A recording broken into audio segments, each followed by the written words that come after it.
10월 11일 오늘 만나 성경 말씀은 사무엘하 14장 23절에서 24절 말씀입니다.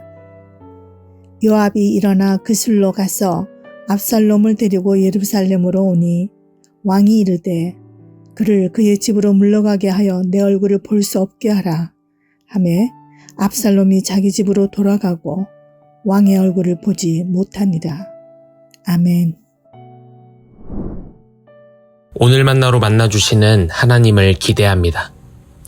요압이 보낸 여인과 이야기를 나눈 다윗은 요압을 불러 압살롬을 데려오기를 명령합니다.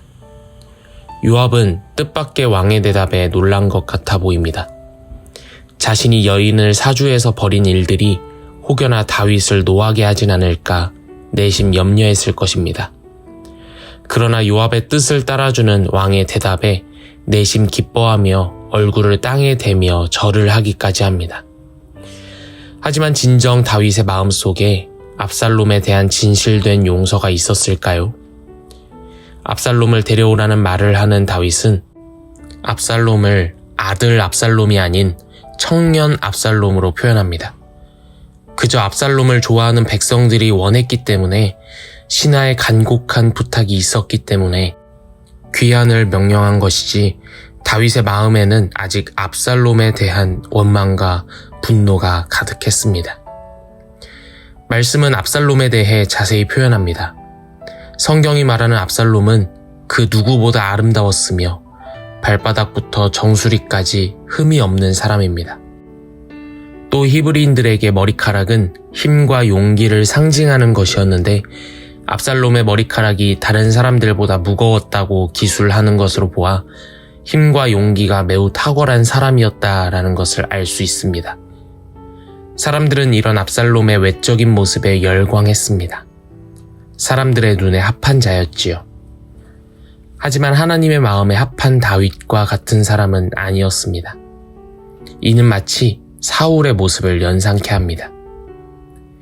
말씀은 사울을 이스라엘 자손 중에 그보다 더 준수한 자가 없다. 키는 모든 백성보다 어깨 위만큼 더 큰 사람이라 말합니다. 외적으로 뛰어났던 사울이었고 그로 인해 사람들이 열광하기도 했지만 외모만 뛰어났던 그의 결말이 어떤지를 우리는 너무나도 잘 압니다. 그 누구보다 아름다웠던 압살롬, 이로 인해 자신을 따르는 사람들도 참 많았지만 그의 중심은 하나님 보시기에 출중하지 않았습니다. 그의 마음에는 뉘우침이나 회개가 없었고 암논의 죽음 이후 새로운 맏아들로서 왕권까지 탐내는 욕망의 사람이었습니다.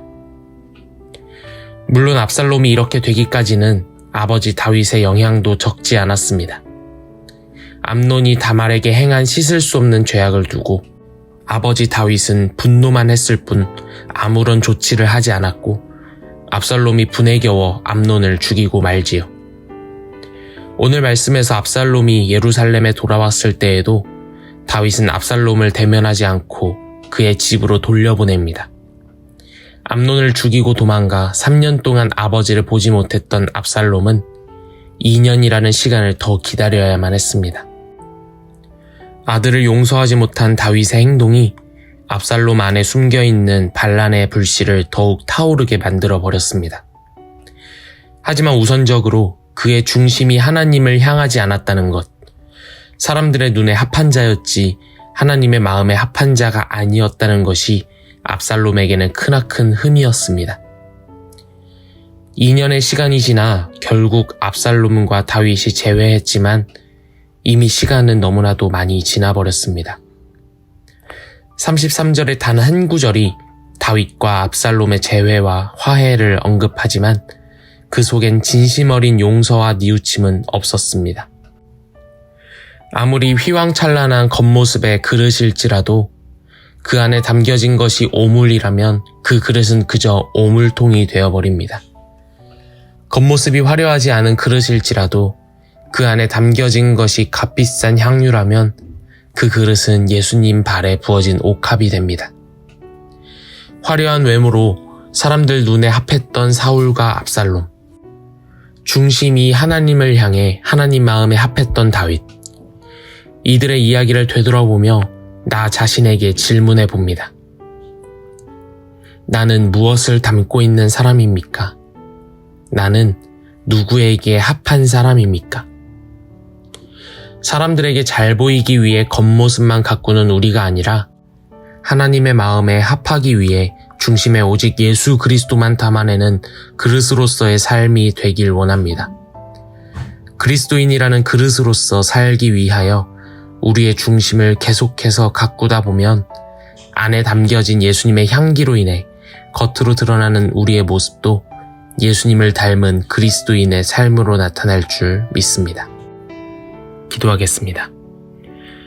우리의 중심을 보시는 하나님, 하나님의 마음에 합한 우리의 삶 살기로 다짐하며 우리 안에 예수 그리스도로 가득 채운 하나님의 그릇들 될 수 있도록 인도하여 주시옵소서. 예수 그리스도의 이름으로 기도합니다.